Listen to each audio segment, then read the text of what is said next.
안녕하십니까. 비전교육학입니다. 2011학년도 교육학 객관식 기출문제 15번 문항 저와 함께 분석해 보도록 하겠습니다. 15번 문항 이렇게 되어 있습니다. 다음은 멀티미디어를 활용한 코스웨어의 일반적인 제작 과정이다. 가에서 라의 단계에 대한 설명으로 가장 적합한 것을 골라라 라고 되어 있습니다. 이 문제를 통해서 우리가 얻어가야 할 개념은 코스웨어라고 하는 게 무엇인지 우리가 서술할 수 있어야 된다는 거겠죠. 그래서 만약에 요즘 인터넷 매체나 코로나로 인해서 다양한 컴퓨터 매체를 활용한 교육이 지금 강조되고 있는데 여기서 코스웨어라고 하는 개념도 충분히 시험에 나올 확률이 있다. 왜냐면 2011학년도에만 출제된 게 아니라 한 3회에 걸쳐서 코스웨어라는 개념이 출제되고 있습니다. 그래서 이 코스웨어는 무엇이며 이 코스웨어라고 하는 것을 만들 때의 제작 과정은 이 문제를 통해서 우리가 배우는 거죠. 어떻게 될 것이고 그리고 이 코스웨어의 종류가 대표적으로 어떤 것들이 있는지에 대해서 우리가 한번 살펴보는 시간을 가지도록 할 겁니다.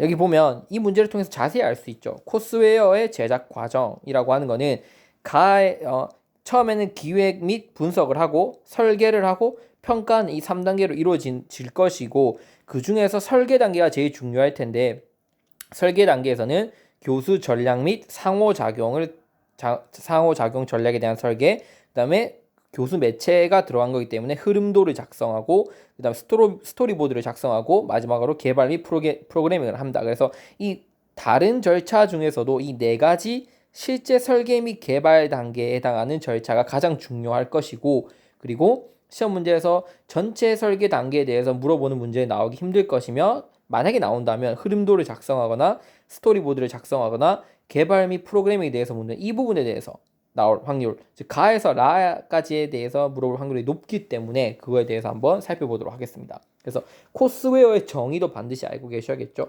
코스웨어라고 하는 거는 코스라고 하는 교육 과정과 소프트웨어라고 하는 이 소프트웨어의 합성어로 즉 교육 내용, 절차, 방법을 담고 있는 컴퓨터 소프트웨어 프로그램을 의미한다. 즉 한마디로 수업 설계를 소프트웨어, 컴퓨터를 활용해서 수업 내용을 설계하는 것이다 라고 볼 수 있는 겁니다. 쉽게 얘기해서. 즉 교수 학습을 보다 효과적, 효율적으로 성취시키는 목적으로 바람직한 수업 조건을 창출해내도록 설계된 그 소프트웨어를 바로 코스웨어라고 한다라고 볼 수 있죠. 그래서 뭐 코스웨어는 대표적으로 뭐 스키너가 했던 컴퓨터 활용 교육, 프로그램 학습 이론 이런 것들도 결국 다 코스웨어의 일종으로 다 볼 수 있다는 거죠. 그러면 이런 코스웨어를 작성할 때 교육 매체, 즉 컴퓨터라고 하는 소프트웨어를 쓰기 때문에 반드시 뭐가 들어가야 되냐면 이 컴퓨터를 쓸 때 교수 전략, 어떻게 아이들에게 쓸 거냐 이 컴퓨터를. 두 번째로 어떻게 컴퓨터를 통해서 상호작용을 시킬 거냐. 컴퓨터를 쓴다는 목적은 여러 가지가 있겠지만 가장 대표적으로는 컴퓨터가 가지고 있는 장점을 활용한다는 건데 이 컴퓨터가 가지고 있는 매체와 아이들을 어떻게 상호작용 시킬 거냐 이거에 대한 언급은 반드시 들어가야 된다는 거죠.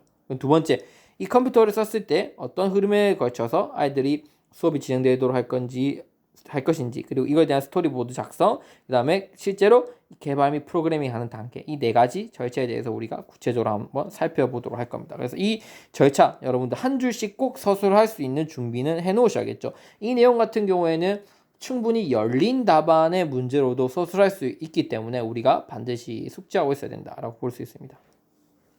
첫 번째로 교수 전략 및 상호작용 단계에서 하는 건 뭐냐 코스웨어에서 멀티미디어 프로그램 설계 과정 중 매우 중요한 부분으로 교수 전략에는 수업 활동, 정보, 어떻게 수업을 진행할 거고 어떻게 정보를 아이들에게 컴퓨터를 통해서 제공할 거고 학습자를 어떻게 참여시킬 거고 그 다음에 추후에는 어떻게 지도를 할 건지 그리고 평가는 어떻게 할 건지 이런 것들을 포함하는 게 교수 전략, 전체적인 교수 전략 설계에 해당되고 상호작용 설계에는 학습자가 강한 의욕을 가지고 흥미롭고 호기심을 유발할 수 있는 상황을 동영상이나 애니메이션을 통해서 어떻게 제시할 건지 고려하는 게 바로 상호작용 전략 단계이다. 즉 컴퓨터를 활용해서 아이들과 수업을 상호작용할 때는 영상이나 애니메이션을 활용할 수 있겠죠. 그래서 결국 아이들의 동기를 적절하게 유발할 수 있는 영상, 애니메이션을 고려하는 단계가 바로 상호작용 전략이다라고 볼 수 있을 겁니다.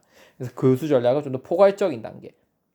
학습 내용을 컴퓨터를 통해서 어떤 수업을 할 거고, 컴퓨터를 통해서 어떻게 정보를 제시할 거고, 컴퓨터 통해서 학습자를 어떻게 참여시킬 거고 평가는 어떻게 할 거고 이 전체적인 전략을 짜는 것도 제일 핵심 포인트다. 중요한 요소다라고 우리가 볼 수 있겠죠.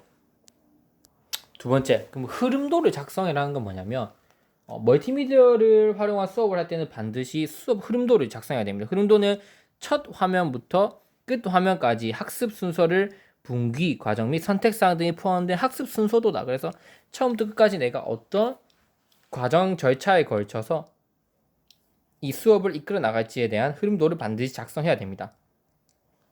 그 다음 스토리보드 같은 경우에는 멀티미디어 프로그램이 완성된 후에 화면 모습과 화면에 담길 비디오, 오디오 내용, 그리고 내용 전개 방법 및 절차, 화면 전환 방법, 글씨체, 색상, 차트 등 매 화면마다 정해진 양식에 한 장씩 기록하는 단계가 바로 스토리보드를 작성하는 거다라고 볼 수 있습니다. 그래서 우리 본문으로 가면 스토리보드 작성에는 단위 화면에 대해서 어떤 내용이 들어갈 거고 어떤 그림을 쓸 거고 어떤 메뉴를 쓸 거고 기능 등을 할 건지에 대해서 화면마다 하나하나 그 이야기 보드를 작성해 나가는 게 스토리보드를 작성한 거라고 볼 수 있겠죠.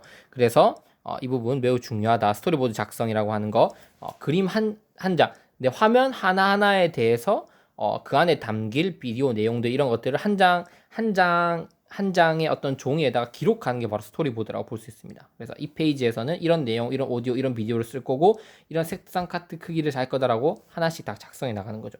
마지막으로 개발 및 프로그래밍 단계에서는 프로그램에 실제로 사용된 멀티미디어 요소를 선정하고 제작하는 겁니다. 그래서 어떤 텍스트, 그다음 애니메이션, 동영상, 음성 차트 이런 것들을 실제 개발하는 거고 컴퓨터를 이용한 스토리보드에 기록된 내용을 흐름도 순서에 따라서 실제적으로 프로그램화하는 거다라고 볼 수 있습니다. 흐름도는 전체 수업의 과정을 짜는 거고 그 다음 스토리보드는 장면 하나하나에 담길 모든 컴퓨터의 어떤 절차들을 우리가 만들어 보는 거고 그러면 실제 개발 및 프로그램은 이거에 따라서 실제로 우리 애니메이션이나 영상이나 음성이나 차트를 만드는 거다. 그래서 첫 번째 교수 전략 및 상호 전략을 통해서 아이들에게 어떠한 방법을 쓸 건지 어떤 교수 전략이랑 어떤 동기유발 전략을 쓸 건지 정하고 이거에 따라서 전체 흐름 그 첫 화면부터 끝 화면 소프트웨어이기 때문에 이 화면이 어떻게 진행될 건지 흐름도를 작성하고 매 화면 하나하나에 대한 모든 스토리보드를 작성한 다음에 실제로 우리가 코스웨어를 제작하게 된다 이렇게 볼 수 있습니다. 그래서 다음 단계에서는 이 코스웨어라고 하는 것을 활용할 때 크게 두 가지가 있을 수 있습니다. 그래서 아이들이 컴퓨터를 활용한 수업의 대표적인 게 바로 CAI죠. CAI와 그 다음에 CMI라고 하는 컴퓨터 보조학습에 대한 차이점에 대해서 간단하게 한번 살펴보도록 하겠습니다. 감사합니다.